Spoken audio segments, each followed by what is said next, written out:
Fala, queridos, fala, queridas, cá estamos nós de novo no nosso ObvioCast, o podcast que tem o propósito sempre de discutir o poder e o perigo do óbvio.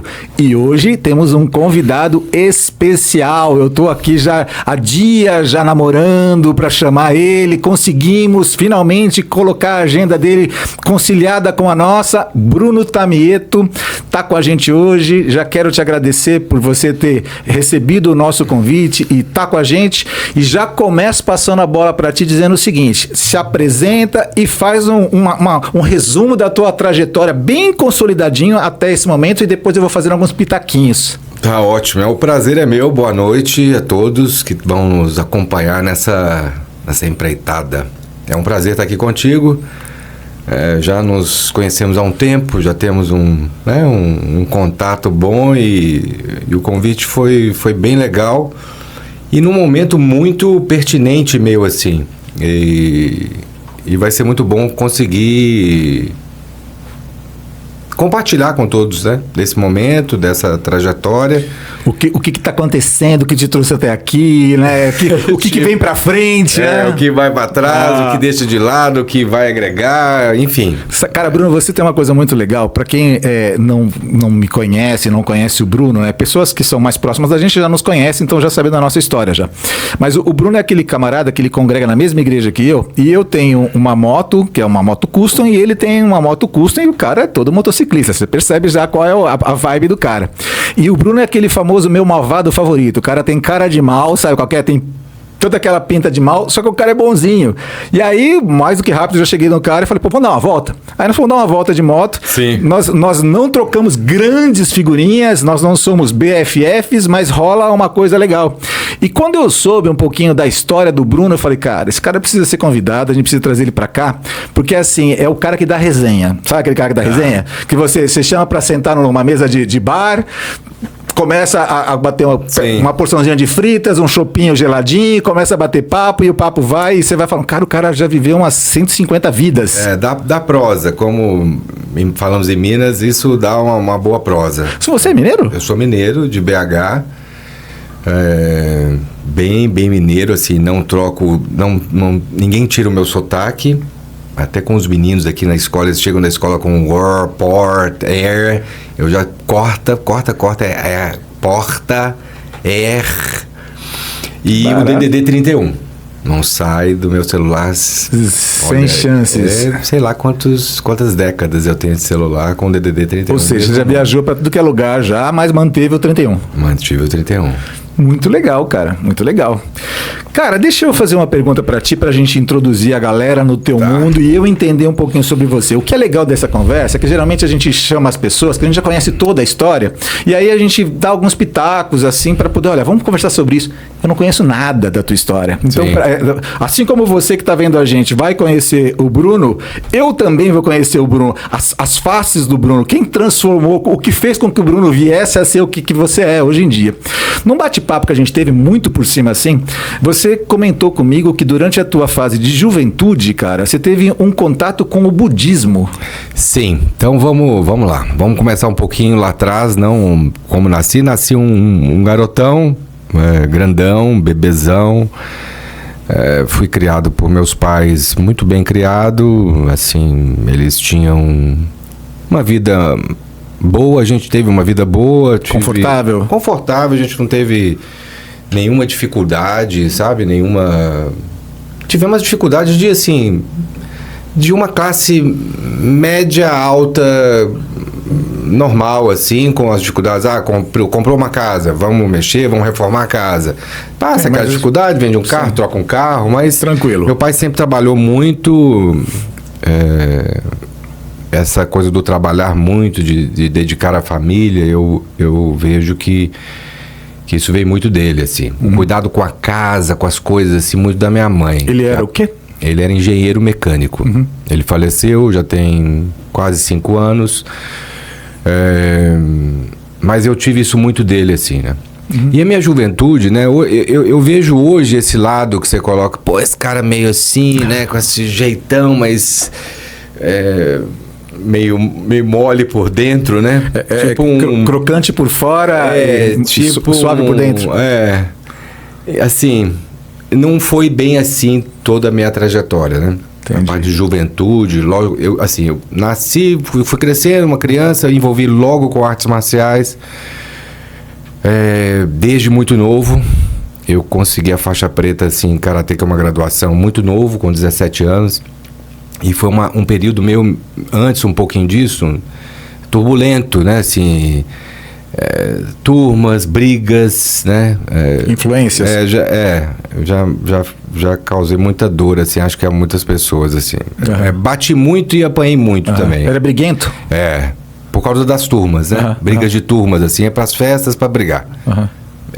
Tipo, ia pra fazer a confusão mesmo. Confusão. Entendi. Lá. E os bairros eram, assim, muito... Bairros, né? De BH, bairro Floresta, Santo Antônio, aí tinha... Máfia do Santo Agostinho, Entendi. E eram garotos. E nessa época você fazia parte de algum tipo de tribo, do tipo rock and roll, não, era skinhead? Não, eu sempre fui eclético, eu gostava de rock and roll, mas escutava clássico. Beleza. Então casa... não era por tipo uma tribo contra outra tribo. Não. Era molecada contra molecada. Tá. Sem o que fazer. Tá. Em vez de estar azarando as menininhas ou buscando o senhor, né? Não. Bem longe do senhor. Bem longe. Distante. Senhor quem é? Não sei quem é não, né? Nessa época eu nem fazia ideia. A minha família é uma católica não praticante, tinha tias muito praticantes, mas aquele catolicismo mineiro, barroco, sabe? Ritualístico, né? Mas assim, apesar de ser muito ritualístico, ele é pouco efetivo, né? Sim, minha tia, eu tenho uma tia parte pai muito assim, que olha que num dado momento que eu tive esses momentos de poder ter uma virada, né? Ela foi uma pessoa que me deu uma Bíblia, que, sabe? Sim, incentivou pela busca do divino. O jeito dela... Sim, tipo, existe alguma coisa além daqui. Mas eu me envolvi com o budismo muito novo, por conta das artes marciais. O link foi esse. O link foi... Então, as artes marciais te apresentaram a cultura oriental e o budismo. É isso? Eu já vinha... Essa questão da atração ao oriental, isso é muito... Desde muito novo. Eu lembro a deixa... num consultório de odontologia, dentista, com a minha mãe, que era amigão da minha mãe, tinha uma revista. A gente ficava folheando, eu estava folheando a revista para ver figuras, nem lembro a revista que era, e vi um monge tibetano, um monge do Zen budismo, a linha pela qual eu estudei. Você acabou seguindo. Praticando, porque tem várias linhas, tem o budismo tibetano. E eu olhei e falei, olha, eu quero, já envolvido nas artes marciais, já escutando um pouquinho, porque as artes marciais, ela tem esse conceito meio filosófico, né? Nem espiritual, mas filosófico, dentro do shintoísmo e do budismo. Eles misturam ali em algumas as artes japonesas, né? Mistura-se um pouco. Nesse caso era o karatê especificamente que você fazia aqui. Especificamente. Tá. O meu mestre era japonês, mas teve outros mestres também, enfim. E aí eu falei, olha, eu quero fazer isso. Isso você tinha tipo quantos anos? 16, 17? Eu devia ter uns 12, Rony. Caramba! Era muito novo. Então, mas veja se eu estou fazendo o cronograma errado. Você disse que com os 17 anos estava aí nas brigas. Então você já, apesar de ter sido apresentado ao budismo e isso ter entrado na sua vida através das artes marciais, você cresceu no budismo, mas isso não tirou o senso de violência, o senso de briga, essas coisas todas. Não, porque estava muito no início. A arte marcial ajudou muito. No início ela foi um catalisador, porque eu sabia brigar. Sabia bater, inclusive. Mas depois, quando comecei a participar de torneio e o professor sabendo disso, ele... Já puxa o freio. Já batia. Você bateu, então... Sabe? Entendi. Era assim. Aí você precisa dar uma... Essa filosofia nipônica marcial é assim, é uma coisa... Eu vejo muito isso em filmes, né? Eu nunca fiz nenhuma arte marcial, mas assim, todos os filmes que a gente assiste, desde Karate Kid até filmes mais parrudos mesmo, que mostram a proposta, sempre tem essa filosofia, né? Sim. De que eu posso, mas eu não devo, eu tenho que me controlar, do autocontrole, né? Então assim, como estava tudo misturado, eu saía de uma criança muito tímida para me transformar num, sabe, de uma rocha para uma lava incandescente. Então, foi do 8 ao 80. Nesse caso da rocha, a palavra incandescente é uma coisa que está meio que em transformação, porque a rocha já está consolidada. Então era aquele menino tímido que, de uma hora para outra, que entrava no ônibus, às vezes, novo, não pedia o trocado certo por vergonha de pedir pro trocador, para um cara que enfrentava 10 negros ao mesmo tempo no meio da rua. Que coisa doida. Agora, dentro desse período seu que você tornou-se budista, o que te atraiu para essa filosofia, efetivamente?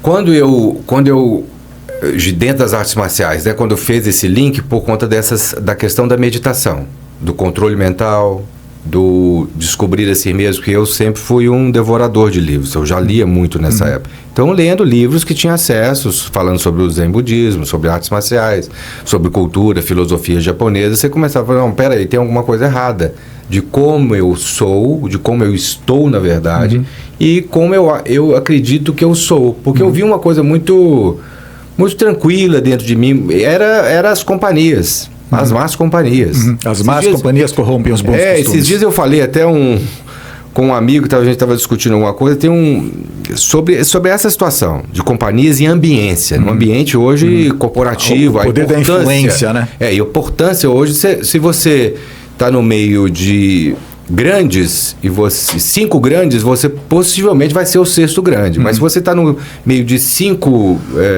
bêbados, você possivelmente vai ser o 6º. E na Itália tem aqui também tem, diga-me com que andas. Do DJ quem és, né? Na Itália tem que fa con lo zoppo impara a zoppicare. Se você anda com coxo, você começa a mancar. Então assim... Foi isso, foi a ambiência, foi me levando, mas eu via que dentro era um cara tranquilo, um cara mais pacato, e aí começou a dar esse conflito. Você tinha irmãos? Eu tenho um irmão. Irmão mais novo ou mais velho? 1 ano mais novo que eu. Mais novo. E ele era super de boa ou acompanhava você? Super de boa, porque tinha a outra vibe. Meu pai sempre teve a música como hobby, então ele era baterista. E meu irmão se tornou um baterista profissional, foi baterista do Patofu, da banda Patofu, estão até agora em turnê, e ele tá com ele de novo. E fez Legal. Você tem uma vibe de músico também, nunca? Mas não toco nada. Nem caixinha de fósforo? Nem. Foram outros skills que foram dados a você. Tentei até meu pai, com muitos amigos, não peguei. E os dois têm muito ouvido e tocaram por isso. Então esse link se deu quando eu comecei a estudar mais e praticar, e fui primeira vez num centro budista para meditar. Porque o Zen budismo, ele não tem muita uma carga filosófica, ok, mas religiosa, igual outras linhas do budismo têm, né? Então ele é sentar em silêncio, de frente à parede, ambiente calmo, com uma postura X, respirando, e você tentando se conectar com o divino. Não tem conexão, é desconectar-se, esvaziar a sua mente para você poder extrair ao máximo dessa plenitude. E isso tem alguma vinculação com o divino ou não? Nessa meditação, isso não tem? Não tem. Que interessante. Porque as menções são sempre assim a mestres, aos fundadores, exatamente. Buda mesmo, a figura de Buda é aquilo. Ele iluminou de acordo, a iluminação, esse despertar dele, de acordo com uma vivência física que ele teve ali. Não tem essa coisa muito... Tem a história divina do nascimento dele, veio uma figura diferente, assim, né? Mas não tem. Outros budismos já têm uma forma diferente, mais religiosa. Não que o Zen não tenha, mas fica mais para dentro dos mosteiros, para dentro de uma outra realidade, de um outro caminho. E eu queria seguir esse caminho mais da prática, entender um pouco mais e aprofundar nisso. O que foi, ou quais foram os ensinamentos mais impactantes para você dessa época do budismo? Acho que o que fez uma virada de chave, né? A gente tem viradas de chave na vida, né? Assim, é uma situação que dá essa... O start, né? Você fala, cara, o estalo, né? Você fala, pra onde eu vou, o que eu tô fazendo? Uma coisa assim de irrupção mesmo, né? Ela irrompe, ela vence uma barreira. Tem um ensinamento que era Tem um livro que é o Zen e a arte do arqueiro, uma coisa assim. E era disso, você ser a flecha, né? Então você atinge o alvo, você é você que atinge o alvo, você é a flecha. E nisso é essa descoberta na mente, né? O budismo é mais essa questão mais mental, na mente de você, através de respiração e desse momento de quietude, você ter essa noção do nada, assim, né? De que você é nada, é uma poeira. Uma compreensão de quem você é, e você vê que, na verdade, você é nada dentro desse cosmos tão gigante. Um vazio. E isso é impactante? Me impactou muito, assim, na época. Um jovem querendo, né, entendendo das coisas ainda, querendo mudar a vida. Achando que era possível todas as coisas. Né? Foi uma época que eu me liguei a isso, me desapeguei muito às coisas. Fazia, estudava, mas dinheiro também, trabalho, fazia, mas comecei a desapegar porque comecei a aprofundar, praticar mais isso dessa forma, né? E isso levou você até graduações? Porque a gente fala que você foi um monge. Mas assim, eu trilhei, mas não tive uma formação monástica, né? Tive contato com o mosteiro, mas não tive uma formação monástica. Eu recebi o hakusu, que você tem um manto, você costura e aqui atrás está um pouco de um mestre, te fala da sua história e te dá um nome de graça, não é um nome de graça, né? Porque a graça você tem um batismo. Mas não é um batismo, porque, né? Sim, um batista, eu recebi esse nome, que é Bushin, que é por conta de toda, né? Ele faz uma entrevista, conversa um pouco, entende, te passa esse nome. Foi numa prática, num mosteiro, enfim, foi. E o Bushin é isso, é espírito de guerreiro, porque ele via esse conflito, assim. Esse nome refletia um pouco quem você é. O nome tem que refletir, assim, né? O nome Mas não segui, eu busquei muito esse estudo para mim, mas não. Poderia ter ido pelo caminho monástico, mas não quis. Aí eu comecei a ir pelas artes marciais, a competir, a buscar outras artes marciais. Essa competição me interessa, porque assim, você tá ainda no karatê, dentro dessa história que a gente tá. Sim. Mas você me disse que você foi treinador de Kenjutsu. É isso. O que é o Kenjutsu? Onde é que houve a mudança do karatê para o Kenjutsu? Eu comecei a fazer arte marcial com o judô. Comecei a fazer judô e fui fazendo. Juntei judô com karatê. Judô, acho que eu fui até a faixa roxa, verde roxa. Não segui mais, muito por conta do meu tio, que era judoca, vai levando, você começa a fazer. A menino, né, vai fazer judô e natação. Aprender a nadar e trabalhar o. Mas eu acho sensacional. Toda criança eu acho que tinha que fazer uma arte marcial mesmo, assim. Para esse desenvolvimento, enfim. E aí eu depois fazia um pouco de judô, mas estava no karatê.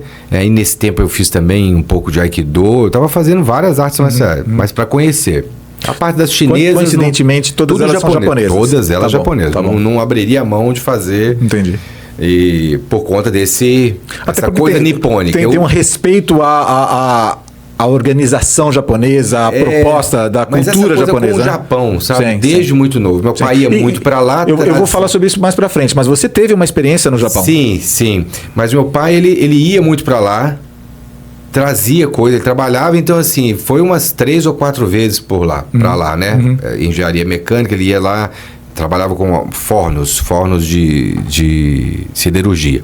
Então ele ia para lá, trazia aquele tanto de elemento, às vezes um brinquedinho ou outro, então aquelas coisas a gente ficava.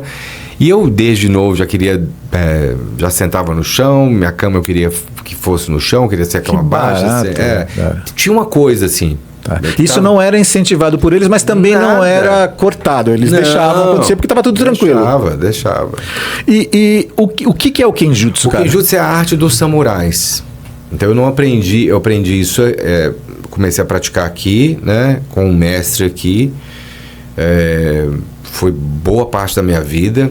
Isso se juntou, né, porque lá atrás, um pouco lá atrás, quando eu tive uma formação que foi em psicologia, Eu me formei em psicologia e fiz um mestrado em filosofia. Que legal. Então, assim, nesse momento... E isso estava um pouco vinculado com o lado que a gente acabou de falar agora, do budismo? Teve algum momento que eu tinha algumas terapias lá corporais que eu usava alguns elementos de shiatsu, de respiração. Cara, mas você sabe o que é fascinante conversar contigo? Que você já trouxe um elemento para mim que não estava no meu briefing sobre você, e assim, a sensação que a gente está conversando com aqueles caras, que o cara tem 600 anos, sabe assim? Mas é que o cara, ele tipo, você vai ver a foto do cara, tá ele num outro momento, ele de barba, ele com cabelo, ele sem cabelo. Eu não sei não se esse camarada não é assim, aquele. Uma coisa você que brilha no sol ou não? Se colocar o sol no sol, não brilha, não? Não brilha. Tipo aqueles vampiros, que os vampiros hoje em dia brilham no sol. Brilham no sol. Mas foi sempre fazer as coisas da minha vida, seja ela qual for, com muita intensidade. Então eu tinha fome. Você se aprofunda nas coisas. Pelas coisas da vida todas. Então se eu fui lá num dia, teve um workshop dentro da arte marcial que a gente fazia, trazendo um elemento sobre que eu tinha até há pouco tempo, minha cachorra comeu, eu tinha um bonsai nessa época, que fez 30 anos agora. Eu fiz ele pequenininho. A sua cachorra ainda vive entre nós, depois de ter comido isso? Ela vive e vai viver por muito tempo, comendo tudo que ela pode isso comer. Significa que realmente você hoje é um homem muito mais contido. Nossa, um homem. Senão ela poderia ser aberta para ser retirado do bonsai dela. Assim. Ela é fora do normal, mas enfim. Então eu queria fazer tudo com muito... Seu cachorro que é um pitbull, né? Não, é um cane corso. Já há 8 anos, eu sempre gostei de cachorro, sempre tive. Eu vi uma coisa que parecia, olhando de cima assim, pelo menos no vídeo, parece. Porque ela é pequena, ela não é tão grande, porque eu tive um cane corso de quase 80 quilos. Entendi. São cachorros dos molossos italianos, aqueles cachorros grandes e tal. Então eu, sei lá, eu já tive uns 6. Você acha que, só fugindo um pouco do que a gente estava aqui, a gente vai voltar para o Kenjutsu, você acha que o cachorro é uma expansão, é uma extensão do dono? O teu cachorro é uma extensão sua? Eu enxergo ele e você nele? Ela tem coisas minhas, assim, mas esse jeito dela, assim, é muito dela, é muito agitada. Os outros... O primeiro que eu tive, que era uma fêmea, ela tinha muito o meu jeito, assim. É muito legal, né? Às vezes você olha pro cara e fala, cara, é o cara do ela tem momentos parecidos, mas ela é... A personalidade dela é diferente da sua. Fora do normal, Tá, volta pro Kenjutsu. Aí você Kenjutsu tava é a lá... arte dos samurais. Judô, karatê... apresentaram para você a arte dos samurais. Isso. Então, era uma época que eu estava abandonando... Porque lá atrás, né, a gente tem que fazer um contraponto. Lá atrás, com meus 13 para 14, com budismo e tal, com meu tio, trabalho e tudo mais, eu tive minha primeira aula de gastronomia. Entrou lá a gastronomia, que o bichinho da gastronomia te picou lá e depois que foi eclodir. Meu tio já um comensal, fazia curso, então me levou num curso de uma grande chefe em BH, de culinária francesa. E eu fiz uns 2 cursos. Então, durante esse período de juventude. Sem nenhuma pretensão profissional, nada. Fui fazia em casa, fazia com minha avó, fazia com ele, que ele cozinhava muito. Tá. E foi indo e eu amadurecendo. Quando eu entrei na psicologia, que eu entrei depois mais velho, eu entrei mais velho na faculdade, eu fazia jantares pra turma, sabe? Fazia umas coisas, uma coisinha extra, eu ganhava uma graninha ali, mas nada extra, nada envolvendo. Brincava com gastronomia. E nada um estudo sério, totalmente autodidata. Beleza. E experiencial, né? Mas a nível assim, coisas em casas, em lugares pequenos, com pessoas. Pra curtir, só pra curtir. Porque nem tinha material. Sim, né? A primeira coisa que eu vi de gastronomia era uma fita de um chefe italiano, uma fita de cassete. Entendi. De algumas aulas, algumas receitas. Então, assim, nisso eu fui fazendo e estudando a psicologia. Nesse momento do Kenjutsu, eu parei, eu já tinha consultório, já estava formado e tinha um consultório de psicologia. Nesse momento do Kenjutsu. Você já não era tão jovem, você já estava tipo com 21 anos, mais ou menos. 21, 22. Para mais. Tá. Para mais. Foi em 90, eu tô com 53, foi em 99 que eu formei em psicologia. Tá. E logo depois eu já tive meu primeiro casamento e já meus filhos já começaram a nascer. Então já foi aquela coisa... Tá. Então o Kenjutsu ali eu comecei depois de mais velho. Aí eu parei um pouco com a psicologia e comecei a voltar, porque a gente montou um instituto muito... É um instituto que existe e se capilarizou no Brasil inteiro. Que assim. legal. Até o o rompimento com esse meu mestre, assim, num dado momento, foi uma das coisas que eu tenho até hoje dentro de mim, mal trabalhada, sabe? Assim, de não ter resolvido melhor com ele. Eu acho que ambas as partes erraram, eu posso ter errado mais, enfim. Hoje eu vejo que posso ter errado um pouco mais. Depois de um tempo, assim, de quem a culpa não leva tanto mais. É só uma questão de reconstrução, de voltar. Foi uma vivência tão intensa e foi lá que eu conheci a Lívia, minha atual esposa. Ela foi minha aluna no instituto que eu montei. A gente montou um instituto. Cara, mas é que assim, você não conhece a minha cabeça. Eu sou um cara que você não pode colocar algum elemento sem construir a história. Construindo a história, vamos lá. Esse camarada, ele conhece as artes marciais, esse camarada faz judô, esse camarada faz karatê, ele conhece o budismo, ele se envolve com o budismo. Esse camarada, ele também já tinha acesso ao Kenjutsu nessa época? Ainda não? Não, o Kenjutsu vem bem depois. Beleza, aí esse camarada tá fazendo o seguinte, ele tá estudando, faz psicologia. É isso. Legal, faz psicologia e continua fazendo as artes marciais dele. É isso? Exatamente, Legal. Aí evoluiu, o cara terminou a faculdade dele de psicologia, fez um mestrado, é isso? Fiz concomitante, né? Ok, as duas, aqueles sanduíches juntos. Exatamente. E na sequência você abriu um instituto? Vocês abriram um instituto? Isso. Quando instituto do quê? Do Instituto Niten. É um instituto de artes marciais. Ok. E esse instituto... voltado ao Kenjutsu, né?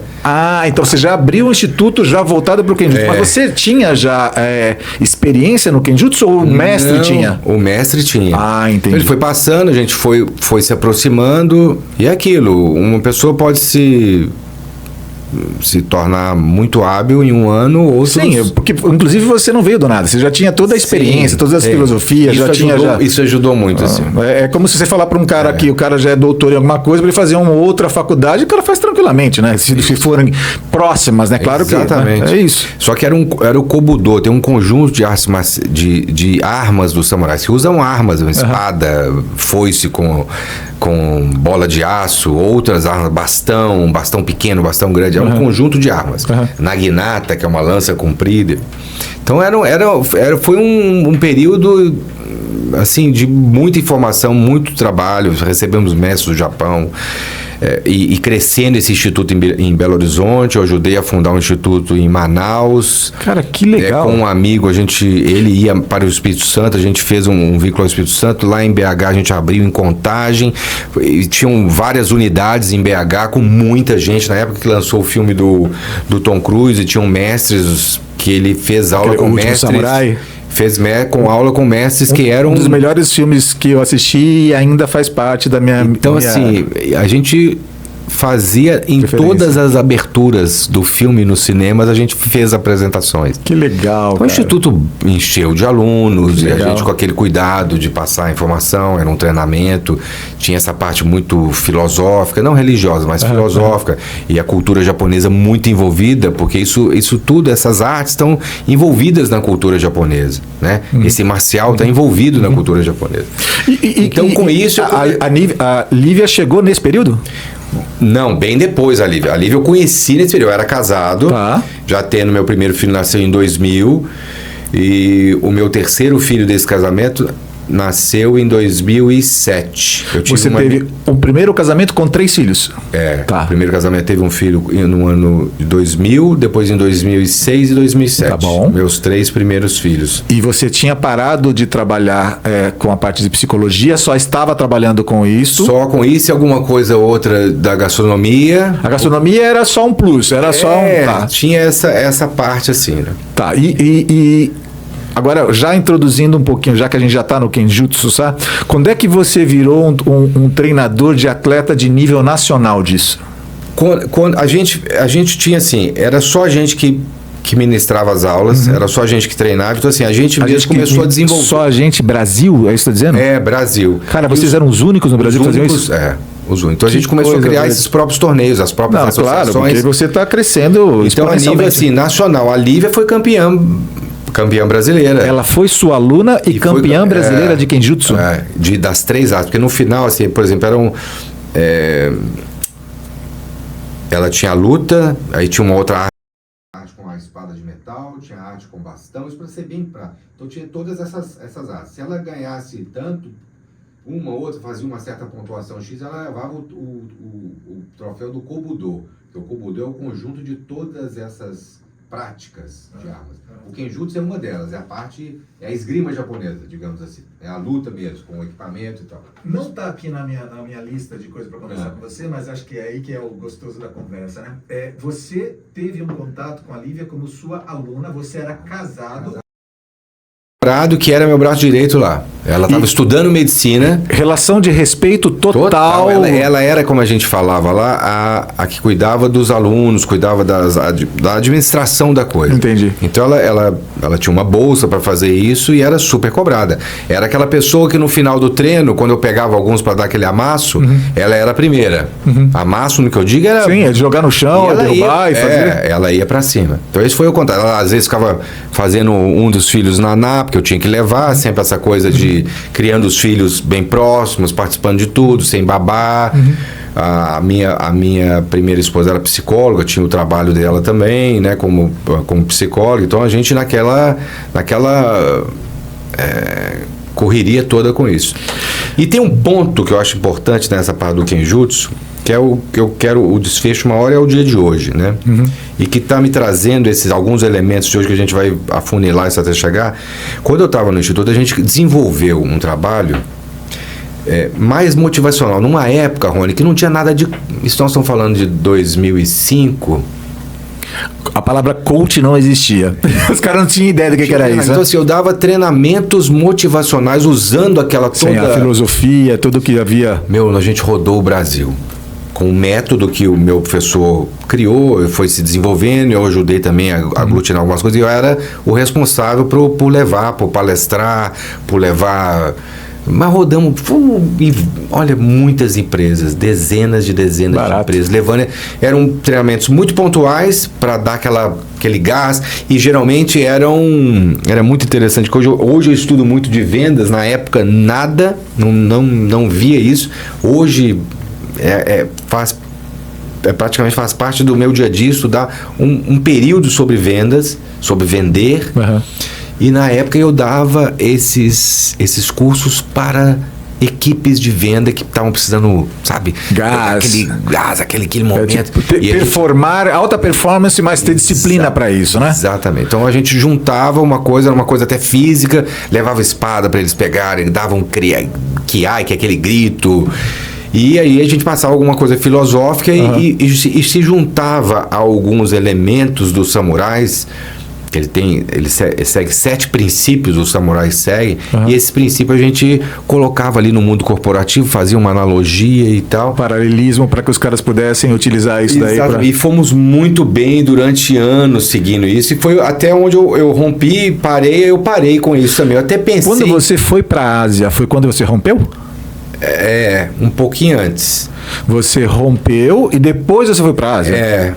É isso. Então, mas primeiro houve o rompimento e depois você foi para lá. Houve o rompimento. Tá, e você foi... Eu já estou dando um pulinho já. O que você foi fazer na Ásia, cara? Era para estudar, né? Estudar o quê? Estudar o budismo.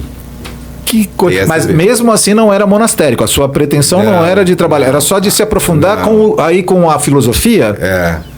E aproximar e ter essa vivência monástica. Nessa época que você foi para a Ásia, o que você notou de grandes diferenças em relação aos treinamentos do Ocidente? Muito mais pesados. Os de lá são muito mais pesados? Pesados, severos. Tá. Ali você tem a essência desses treinamentos, e isso com aquela carga toda milenar, né? De como, como eu disse, a essência das artes marciais permeia tudo, né? Permeada na cultura japonesa. Mas aí, vamos lá. Você foi para lá para se aprofundar no budismo, dentro da minha cronologia. Treinar um pouco de arte marcial. Treinar artes marciais. Já tinha deixado para trás o instituto? Já tinha rompido já? Não, isso foi antes, né, Rony? Essa vivência foi antes do instituto. A vivência para a Ásia foi antes do instituto? Antes. Eu coloquei ela depois. Foi concomitante ao budismo. Lá eu não tive. E ao karatê. Entendi. Então foi anterior, foi antes. Então toda essa vivência lá, com as artes marciais. Aí eu cheguei no instituto, pro Kenjutsu, com a outra base.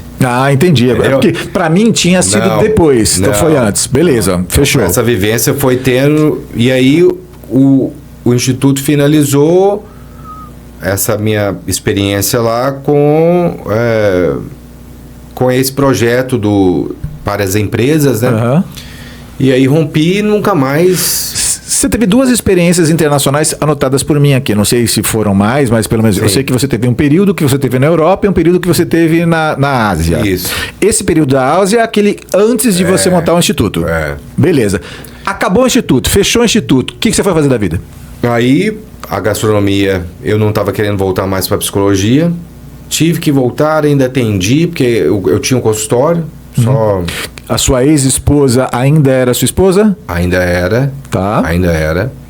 E aí eu comecei a trazer esses elementos. Fundamos uma clínica com elementos, né, com yoga, com meditação, aí trazendo mais esse lado dessas práticas mais holísticas para essa clínica. Isso juntos, trabalhando juntos. E aí também... Aí eu parei, né, com tudo de arte marcial. A gastronomia muito pouco, fazendo essas coisas pontuais, bem pontuais.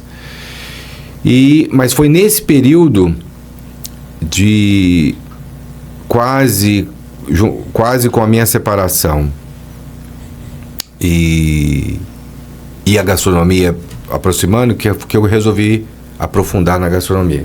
Você queria dar uma virada de chave, aparentemente, né?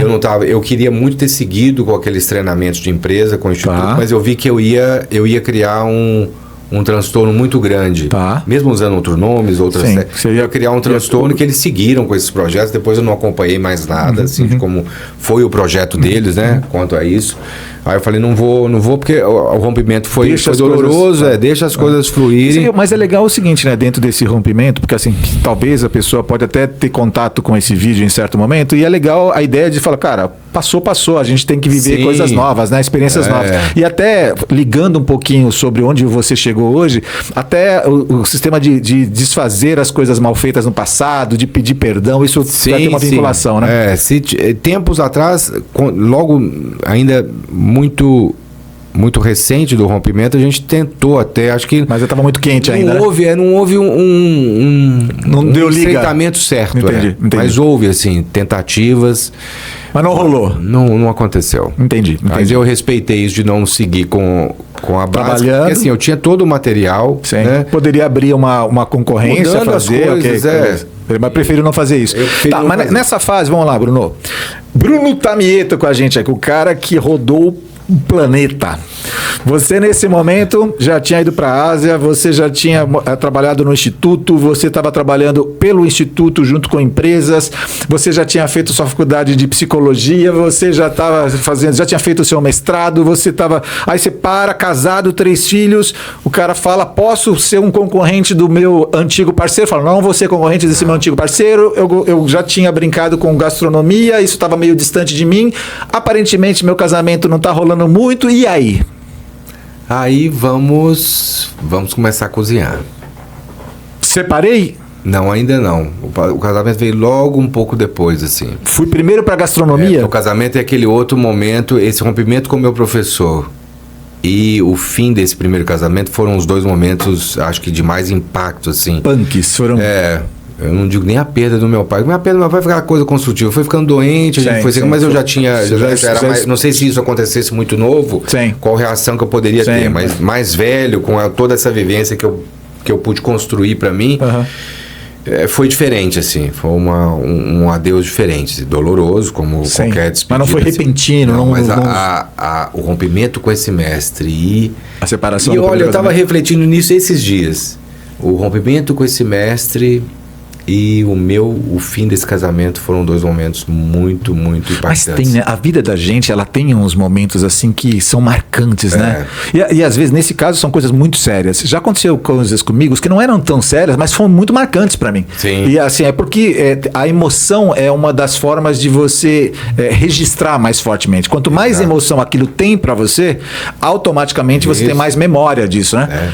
Tem uma coisa que as pessoas falam, é assim, nós estamos chegando agora próximo do dia 11 de setembro, onde você esteve no dia, onde você estava quando teve o acidente com as Torres Gêmeas. Cara, é emoção, né? É isso. Mas deixa eu te fazer uma pergunta ligando a isso. Você começou a se aproximar da gastronomia de que forma? Lá atrás, né? Sim, lá atrás você já tinha começado. E aí comecei a procurar estudar mas eu sempre, como achei que tudo tinha que ser na prática, tudo a gente tem que fazer na prática, eu tinha que praticar. Então, se eu quisesse ser um chefe e trabalhar num restaurante, eu tinha que ir para um restaurante. Então, mas já tinha intenção de ser, então? Já estava com a intenção. Você falou, cara, quero fazer isso. Porque tinha destreza, já fazia muitas coisas com esse meu tio, que eu tive Comida japonesa, não? Comida japonesa, sim. Foi as primeiras coisas desses jantares aí. Tá vinculado com tudo que você tinha de experiência, nas na faculdade, com colegas, com amigos, grupinhos. Deixa eu fazer uma pergunta japonês. De interesse pessoal. Você ainda sabe fazer comida japonesa? Sim, legal, a gente continua o papo. Aquela história da bicicleta, então assim... Aprendeu, não tem como. Uma espada na mão, vou manuseá-la, andar de bicicleta, vamos andar, fazer um sushi, vamos fazer. A tua intenção de fazer uma pivotagem na tua carreira para gastronomia, ela aconteceu nesse momento e põe aí a Europa, a tua ida para a Europa nisso. Porque tem a formação, a cidadania italiana, né? Sua família de cidadania italiana, Tamieto. De que lugar da Itália? É de Turim. Turim, tá bom. A base da família foi de Turim. Tá. Turim mesmo, assim. Então, os turineses. E a comida italiana sempre me encantou. Por que será? Apesar de lá atrás. Uma delícia, né, cara? Apesar de lá atrás, todos os cursos que eu fiz com o meu tio, que foram vários, de fazer mesmo alguns, mas acompanhá-lo, e o que ele fazia era só comida francesa. E adorava também, mas a italiana sempre me... Esse tio é o mesmo que te levava para... É aquele mesmo que te levava para poder nadar e artes marciais. Ele tinha muita influência sobre você. Irmão do meu pai, muita. Tá. Muita, sim. É vivo ainda? Não, ele faleceu. Entendi. Ele faleceu há pouco tempo. A gente está na fase de que nós viramos as referências, né? Exatamente. As nossas referências estão partindo e nós viramos as referências. É aquela idade que realmente... É interessante. Amigos de infância ainda... A maioria, acho que só um que perdi, mas muito cedo, mas tinha um problema cardíaco, daquela turminha minha de infância mesmo, assim, mas todos estão aí, mas você já vê que estão... Né? Todo mundo já... Não vou falar que tá de cabelo branco, porque alguns não têm cabelo, então o cara, ele parece ser mocinho de 25, 26 anos, mas ele tá ali comigo, viu? Só pra vocês saberem só. Cara... E aí a Europa? E aí foi essa possibilidade de ida para poder estudar um pouco. Porque você foi para a Itália na ocasião? E aí da Itália você rodou a Europa? Ou ficou só na Itália mesmo? Não, rodamos bem. Quem que é rodamos? Rodamos foi você, sua esposa e filhos? Eu mesmo. Então você foi, mas casado ou você já se separou e foi? Já estava separado. Ah, entendi. Então você terminou, virou uma página aqui e começou a construir uma nova história lá. Sim. E aí, assim, foi um momento, né? Foi a vivência para poder ter essa experiência. Eu achei que poderia ter sido melhor, mas essa fugacidade de às vezes trazer, né? Você está num momento e momento de vida pós esses dois rompimentos, né? Pós esses dois. Então, aquela fugacidade. Tentei absorver tudo que eu pude e voltei, mas foi aqui que eu realmente comecei a acessar... Quando você voltou para o Brasil. Então, acessar mesmo, falar, não, é isso que eu vou fazer, então eu tenho que me dedicar completamente. Tem que fechar o consultório, artes marciais posso até fazer para... porque você ainda podia clinicar, se você quisesse. Aí aqueles rompimentos mesmo, com os órgãos, X, né? Entendi. Da abrir mão, não pagar mais o conselho. Vamos agora voltar e focar nisso. Quais foram os aspectos mais desafiadores e gratificantes de você se especializar em gastronomia? E aí, inclusive, na Europa. Porque, tudo bem, a sua vida começou como chefe quando você voltou para o Brasil. Mas, assim, o que foi desafiador? Como cozinheiro, né? Porque chefe é aquela formação que você vai se tornar né? O chefe não é uma graduação, o chefe você se forma. Tem algumas escolas que hoje sim, né? Hoje você forma e é chefe. Entendi, mas não era assim. Não era assim. Inclusive o reconhecimento mesmo, ele vem pela experiência, não pela formação, né? Então é o que você entrega, né? É que entrega. E o que você vive, o que você consegue, não é assim. Hoje está muito assim, mas não era assim. Nós estamos falando de outros tempos, né? Então, assim... Não tinha faculdade, só tinha faculdades fora, e não eram nem faculdades, eram cursos mais técnicos, assim, as escolas muito formais e acadêmicas de gastronomia eram poucas, caríssimas, pouca gente tinha acesso, então foi na prática, foi trabalhando em restaurantes para ter essa experiência e poder trazer e vivenciar isso aqui. Mas aí o peso mesmo da vivência foi aqui. A prática mesmo da coisa. Quando você... Vou colocar umas maguinhas pra você aí. Ótimo. Molhar o bico. Ok. Aqui você é bem tratado, cara. Você é bem tratado. bem. Até agora que a gente sabe que o camarada cozinha bem. A gente já sempre soube que o cara cozinhava bem, mas agora a gente sabe que ele cozinha comida japonesa, que é a minha comida preferida. Sempre fala assim, né? Não mexe com o chefe, né? Porque ele faz a sua comida, né? Cara, nunca pode. Você mexer na hora com o chefe, fazendo sua comida. Não tem como. É um risco grande.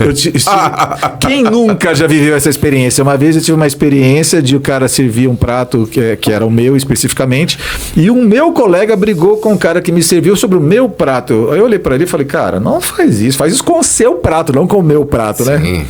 Aí você fica até olhando assim pra ver se o cara vai dar risada na hora de entregar novamente, né? Não faça isso. O chefe sempre tem que ser elogiado. É igual açougueiro também.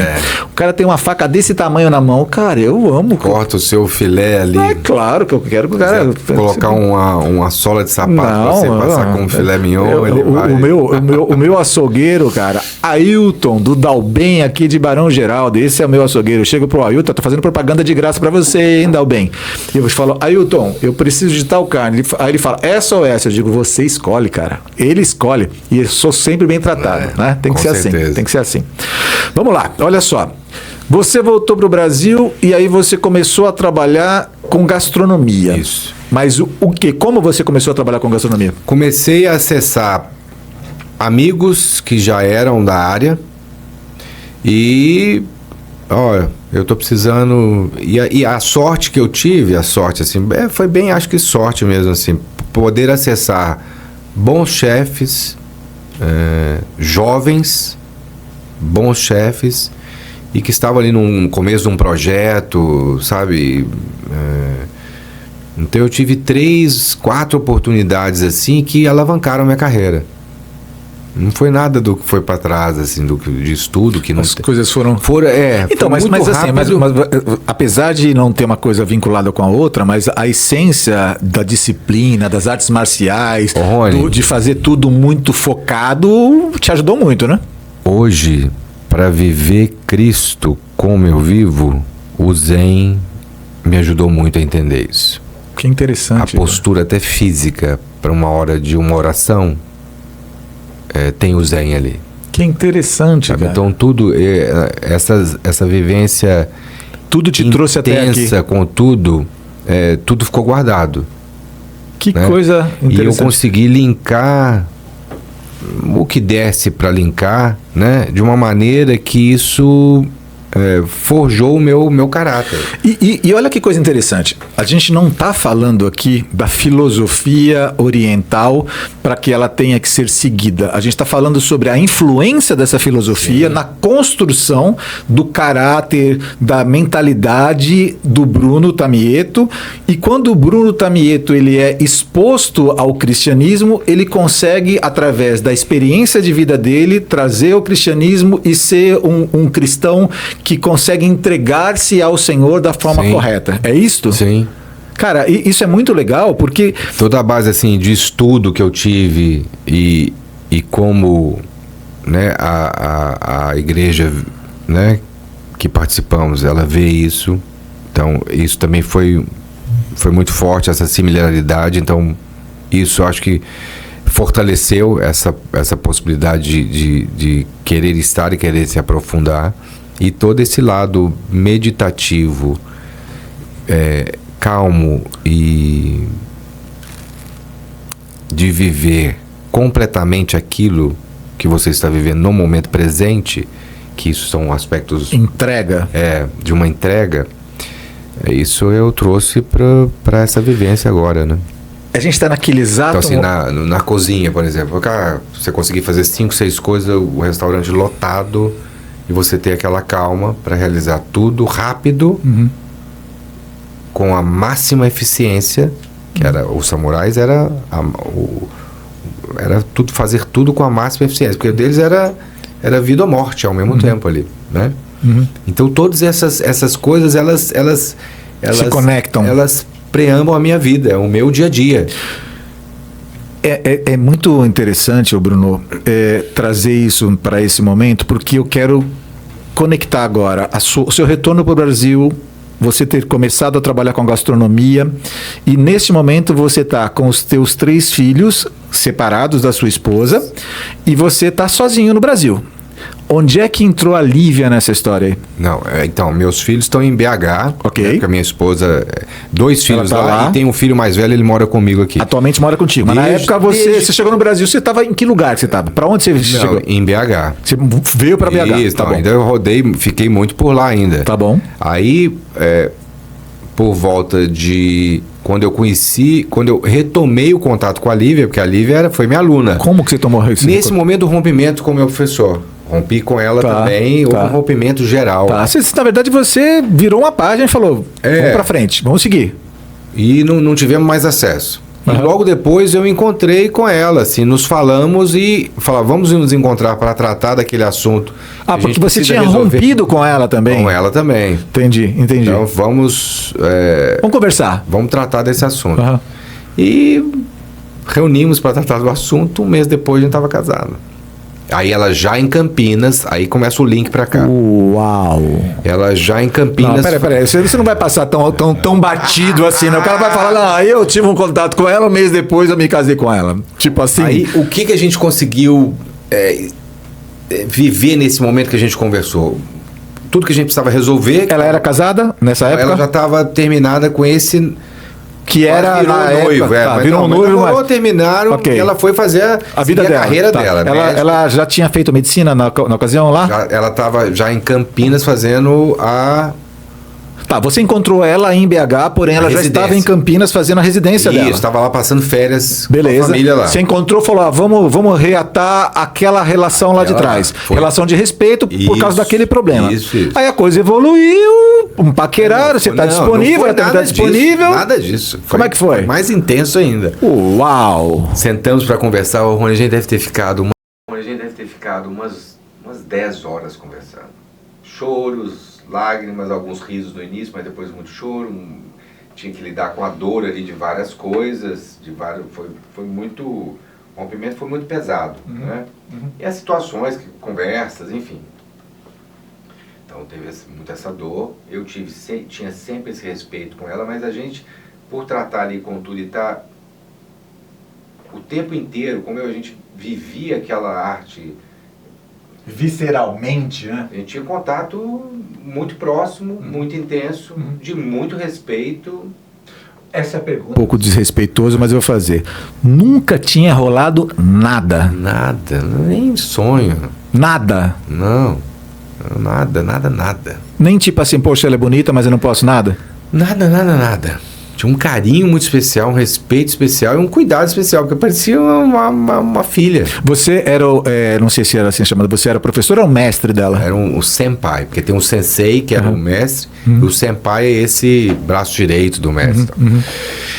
E aí, nesse encontro de 10 horas, num dado momento a gente se olha e eu falei, eu vou te dar um beijo. Foi bem assim. Demos um beijo e um mês depois casado. Para tudo. Precisamos entender o que aconteceu nessa história aí. Vamos lá. Porque quando você encontrou a Lívia e ela estava aqui em Campinas, hoje nós estamos gravando aqui em Campinas, ele mora aqui em Campinas, a gente está falando que você morava em BH. Nessa época que ela estava passando férias lá. Beleza. Nessa época eu estava em BH. A Lívia, que estava fazendo a residência aqui em Campinas, ela já era cristã? Ela estava já envolvida com a igreja por conta de uma colega cristã, colega de residência médica. Uma colega de residência médica estava influenciando ela para o cristianismo. Tá, e aí eu posso entender que quando você veio para Campinas, você veio para Campinas. Aí como é que foi? Assim, a gente começou a namorar, ela já morando aqui, eu lá, eu estava com uma possibilidade de ir para os Estados Unidos para trabalhar. Tive um convite. Em gastronomia? Em gastronomia. Estava com aquele desejo de retomar para a Itália para poder trabalhar lá também, porque queria sair, não ia ficar lá, em BH. Assim. Você é um cara que está sempre aberto para possibilidades. Sempre. Mudar é comigo mesmo. Tá. Transformar, assim, sabe? Tá. Aquela história da... Você vai me dar um gancho aqui depois, eu vou puxar esse daí, essa transformação. Isso. ela estava aqui, então a gente começou a namorar. Então, assim, ela ia para lá, mas não dava para ir sempre. E eu mais flexível, meus horários, eu falei, vou te visitar lá em Campinas também, né? E comecei a vir. E no segundo, acho que na segunda, eu não vi muitas vezes, porque logo depois daquilo, foi mais de um mês, né? Assim, uns 2 meses pra gente estar realmente casados, assim, né? Casado é casado mesmo? Casado é casado de papel passado? O pastor da igreja fez nosso casamento, eu fiz todo o jantar. Eu fiz o buffet, eu fui o mestre de cerimônia. Cara, que coisa doida, cara. É que vocês tinham uma história já de anos também, né? Exatamente isso. Então, assim, esse respeito, esse cuidado, essa proximidade, esse carinho. Você foi sugerido pra você do tipo, menos, vai devagar antes de casar ou não? Tipo, as pessoas que conheciam, vocês falaram, legal, namorem, vivem juntos. Não. Ou todo mundo já falou, cara, é um rio que tá indo pro mar? Não, que eu acho pela idade, sabe? O nível de maturidade, também, talvez. E ela que me deu uma dura também, sabe? Aí, o que você vai querer fazer com esse beijo que você deu e tal? Você tá pensando que aqui é pra beijar, né? Falar, vamos namorar um tempo aí, ver. Não, vamos ficar juntos. Isso já aconteceu há quantos anos? O casamento? Foi em 2015. Nós estamos em 2024, então quase 9 anos aí já.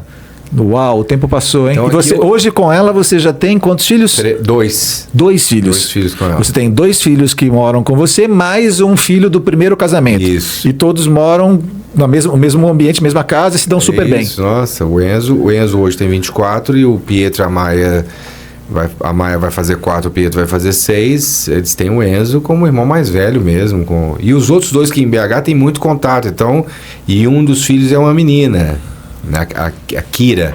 Kira tem 18 e o Ayan tem 17. Os que ficam lá, né? Os teus filhos do primeiro casamento, algum deles praticam arte marcial ou não? Não. Não conseguiu trazer essa influência? Não. Esses desse mais casamento novos, sim, eles já não? fizeram. Mais novos, o mais velho fez. Tá. E esses de hoje em dia, desses casamentos? O Pietro fez um pouco de jiu-jitsu, mas vai ter o momento dele voltar. Entendi. Acho que vai ter Existe uma fase certa para você... A Lívia retomou agora, tá fazendo judô. É judoca agora, a Lívia. Ah, que barato. Então, assim... Tem esse momento, né? Eu acho que tem esse momento. Então, assim, eu vim pra cá e num dado momento de estando aqui, esse casal, o Adriele e o Felipe, me chamaram para um culto na igreja. E aí Ainda, nesse momento que você está falando agora, você não tinha casado ainda? Não, a gente estava namorando e eu estava vindo a Campinas. Então, teve esse primeiro momento. E antes de casar, teve mais uns 3 momentos que eu fui à igreja. E no meu terceiro momento, foi a minha conversão. Assim. Depois de um culto, de uma conversa com o Felipe. Mas aí tem uma pegada bem sinistra nessa história. Né? Porque assim, como é que eu faço? Quantos anos você tinha nessa época? Você está falando de 9 anos atrás. 40... 10 anos, 42, 43 anos de idade. Então, vamos lá. Um camarada já tinha todo um histórico já com o budismo. O camarada já tinha uma história com a vida oriental, com a meditação, com tudo isso. Já tinha uma história de vida já, não é nenhum Zé Mané, né? Que tipo, qualquer coisa consegue levar você. A palavra de persuasão ali não cabe, os caras não conseguem te persuadir. E aí é te apresentado o cristianismo, e esse cristianismo... A proposta do cristianismo correta, e a gente sabe que é essa proposta que foi te apresentada, é uma de rompimento com a tua vida. É dizer, cara, você tem que esquecer tudo e desfazer tudo, mudar. Como foi isso? Foi assim, igual o vento passa. A gente saiu. Na primeira vez que eu fui ao culto, eu achei muito estranho. Muita cantoria. E eu falei, nossa, isso aqui tá legal, muito envolvente, só pessoas bacanas. Acho que é muito coesa a estrutura. Eu já consegui enxergar isso tudo. Muito coesa a estrutura, o ensino, sem pegar nenhuma coisa de escola bíblica, nada. Mas você percebia que que era o trabalho era bem sério, né? E os dois também, a conversa, eram bem embasados. Você via que eram pessoas que viviam aquilo ali, com intensidade. Aí, vivia com intensidade, eu já falo, né? Tem a minha pegada. Tem minha pegada. E na volta de um culto que a Lívia nem foi, a Lívia estava estudando, eu fui sozinho com os dois. A gente parou para comer alguma coisa. E ele conversando comigo, Na volta dentro do carro, eu aceitei a Cristo. Ele propôs a você um arrependimento genuíno. E foi muito impactante. Isso teve... Entendo que todos têm racionalidade e também Sim. a emoção. Quebra isso em percentual do quanto foi emocional, quanto foi racional. Eu acho que foi 90% emocional. Foi forte, assim, Porque mexeu muito contigo. Me derrubou completamente, assim. Eu cheguei em casa sem saber onde eu estava, o que eu queria, e eu só queria... Aí veio a fome de Vamos buscar, vamos conhecer. A fome Tá, de e conhecer. isso é muito interessante, porque um cara com a tua experiência de vida não é um cara de superfície. Você não é o cara da espuma, você é o cara que mergulha, que vai buscar intensamente. Sim.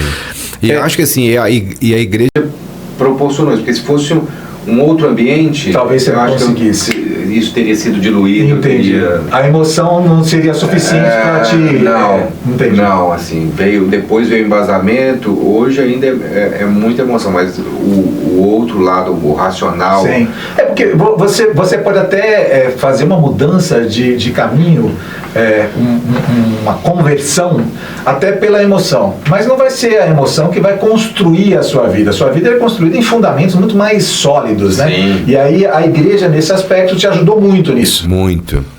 Cara, mas é muito interessante porque, assim, quem tá ouvindo a gente e vê você, vamos fazer uma conexão agora. Cara, você é motociclista, você faz parte de um motoclube, Sim. você é o camarada que, se a gente vê esse camarada na rua, cara, você olha pro cara e fica até assim, mas, meu, que é esse cara, sabe? Vai ser todo... Sim. Aquela pegada. Até na igreja. Não, e as pessoas que conhecem você, os caras que conhecem você na rua, quando verem isso daqui, falam, cara... Eu sei que ele é cristão, mas talvez os caras não te conheçam tanto como vão te conhecer a partir de agora, Sim. né? O que esses caras eles vão olhar e falar, cara, foi o teu momento, era pra você, pra mim não? Ou você acha que pra todo mundo pode ser exposto a isso? Eu acho que para todo mundo pode ser exposto. Acho que cada um tem o seu momento e vai ter o seu momento de exposição e de descoberta, né? Porque o Senhor consegue tocar a todos, assim, né? E o meu trabalho agora é dentro de casa, né? É tocar meus filhos que não nasceram e acompanhar todo um outro lado. E vivem as vivências dele. Vamos lá. Eu quero que você me ajude agora a conectar todas essas coisas para esse momento que você tá. Porque assim... Camarada com 53 anos de idade, estamos falando de um cara que já tem 6 filhos, é isso? 6 ou 5? 5 filhos. 5 filhos. 5 filhos. O cara, ele já fez a faculdade, fez o mestrado, o cara foi mestre já numa arte marcial, esse cara já rodou o Brasil, já foi para a Ásia, esse camarada já foi para a Europa, esse camarada se converteu, mudou todos os planos e pensamentos dele, já construiu tudo. Até uma coisa legal para falar sobre você, esse camarada que está aqui, empresário, que roda, que conhece todas as coisas. Eu cheguei na igreja que nós congregamos, acho que domingo agora, eu olhei um camarada estava no estacionamento, falando para os carros irem para cá e para lá, que não é nenhum demérito, porque a gente tem vários empresários, né, de sucesso lá, trabalhando no nosso estacionamento, mostrando essa humildade, e a pegada toda tá, cara... E o que você faz com tudo isso agora? Porque tem... Você pega, Rony, só te interromper, você pega a conexão. Lá atrás, né? A humildade e o servir é a base do samurai. É a disciplina do... Samurai significa aquele que serve. Ele serve ao seu senhor. Senhor de guerra, senhor feudal. Mas é aquele que serve. Então... se tornam analogias dentro da nossa cabeça. As coisas vão caminhando tudo na mesma direção. Por que eu não posso servir o Senhor com a mesma intensidade? Entendi. Que já me deu tanto, me deu tudo. Como eu não posso servir com a mesma intensidade? Como eu não vou viver para Ele com a mesma intensidade que eu fiz tudo isso, toda essa trajetória da minha vida? Como não? Cara, não, como não? Não há como não. Não há como fazer diferente. Eu vou fazer uma pergunta para você, porque ela é um caminho normal. É assim, e o que você vai fazer com tudo isso hoje? Então hoje... né, aqui quando eu cheguei em Campinas, montei uma padaria, né, eu desvinculei um pouco da gastronomia de restaurante, montei a padaria, tocamos a padaria. Como era o nome da padaria? Porque eu tenho que falar. Casca Grossa. Por que casca grossa? Você olha pro camarada. Pão era duro. Pão era duro. Casca grossa, pão de casca grossa, salvador de casca grossa. Não podia ser outro nome, cara. Não podia ser casca mole, né, cara? E a coisa foi andando de um jeito, a padaria fechamos a padaria, o que vai fazer, vamos abrir um outro negócio. Íamos para fora do país, tinha um projeto de ir para fora do país com a família inteira, a Lívia fazer outras graduações fora, enfim. A Lívia já estava um pouco no digital. Estou resumindo do resumo. Lívia já estava um pouco no digital. Eu explorando um pouco. No digital como médica? Como médica. Ok. Né? Ela é de especialidade? Pediatra. Então, desenvolvendo ali algum conteúdo, expondo aqui. Ela trabalha, né, no consultório e tem outros trabalhos também na área. E eu observando aquilo, tentando entender, estudando, até que hoje... Né? Aí atualmente aí resolvi aposentar um pouco das panelas e da farinha, não vou mexer com só cozinhar para amigos, até fica mais gostoso da culinária comercial, né? Fica diferente. Aliás, desculpa te interromper, eu descobri que o cara mora no meu bairro, senhores. A 200 metros daqui. A 200 metros da minha casa, senhores. Me capturar para fazer Eu não sabia disso, cara. Eu só soube agora que nós fizemos o convite e aí ele falou, eu moro aqui. Eu morava ainda aqui atrás da sua casa aqui. Que coisa doida. Isso é interessante porque conecta um pouquinho do quão apagado está a nossa percepção das pessoas que estão ao redor da gente. Eu não converso com meu vizinho, eu preciso me conectar com as pessoas, né? Vamos lá. Conexão, ambiência. Isso. Né? E aí falei, nossa, acho que podemos fazer alguma coisa, tentar alguma coisa no digital e tal. Então, para chegar no momento de hoje, a gente está criando uma loja virtual, um e-commerce. A especialidade da Lívia como pediatra é sono infantil. Então nós estamos criando uma loja de sono infantil. De produto mesmo, físico, que auxilia as mães e as crianças nessa hora do sono. Para transformar isso, que é uma dor muito grande, assim, de muitas mães. Então. E nisso tudo, olha, há uns 15 dias atrás, eu indignado por uma situação... numa praça com meus meninos, uma situação assim de pessoas, né? Eu falei, gente, mas esse... E era de um pai, muito na figura de pai, assim, né? Eu falei, esse é um pai meio banana, né? Aliás, estamos com vários pais bananas atualmente. Aí eu lancei esse jargão, não seja um banana. E comecei a desenvolver alguns conteúdos com isso e comecei a gravar sem pretensão nenhuma, com meu celular tosco, velho, filmando, gravando essa indicação, fazendo outros e trazer. Aí comecei por um amigo que tá no digital também, falou, Brunão, na verdade é Boizão que eles me chamam. Boizão? Os antigos me chamam de Boi. Amigo de 50 anos de amizade. Sim. Cara, você tem que faz alguma coisa, junta a psicologia aí com alguma coisa sua aí, começa a fazer um conteúdo que você já está fazendo alguma coisa aí, transforme, acesse as pessoas e leve isso de uma forma que acho que você se comunica porque bem. É muito conteúdo para você guardar para você, né? Você se comunica, você tá aí querendo enveredar pro digital, faz uma coisa, construa mesmo conteúdo de qualidade, vai fazendo alguma coisa. E aí eu comecei realmente, falei, não. Além da loja, que era o viés que a gente pensou em fazer, de abrir um negócio, mas não abrir um negócio mais físico, por conta do cansaço que a gente teve de abrir um negócio físico. Sim. E em outra área, no digital, para ter essa escala de acesso, de venda, de comunicação diferente, eu comecei nesse, e acho que vou começar a linkar alguma coisa com a psicologia mesmo. Que barato, retomar cara. isso, então, uma coisa... Teremos o Bruno Tamieto falando sobre Não Seja um Banana? Não Seja um Banana. Na pegada de trazer tudo que a gente conversou aqui em transformar as pessoas, a repensar, a se posicionar. Repensar, performar melhor, extrair o seu melhor, extrair o seu máximo. Tirar as pessoas da inércia, né, esse cara? Esse ostracismo que estão vivendo. A sensação que eu tenho, eu acho que é o que toca você também, é exatamente o fato de que parece que as pessoas elas estão adormecidas, né? até utiliza-se muito a cultura woke, né? O stay woke. Só que o stay woke ele foi para uma pegada no sentido pegada. É uma outra pegada. Na verdade, assim, eu acho que nós precisamos sim acordar, mas a gente precisa acordar desse torpor que está sendo proposto, né? A gente precisa ser transformado. É um despertar, assim. Tem que Cara, mas que legal, fico muito feliz. Então, assim, eu acho que é o caminho agora, sabe? Que eu vou... onde eu ter essa liberdade de colocar alguma coisa do ser cristão, posso colocar alguma coisa... Bruno Tamieto será um produto. Praticamente. A ferramenta será a mídia. O produto é o conteúdo que está dentro de você. É muito legal isso, é muito legal. Basicamente é isso. Bom, cara, você assim, se for começar pelo estereótipo, cara, você tem o estereótipo certo já para chocar todo mundo já, né? Para falar, cara, o que esse cara tem de diferente para poder trazer pra gente? O atual hoje é esse, é tentar construir alguma coisa sólida, com conteúdo e agregar. Já que eu estou entrando nesse digital com uma loja, né? Nós estamos montando uma loja no digital. Mas trouxe...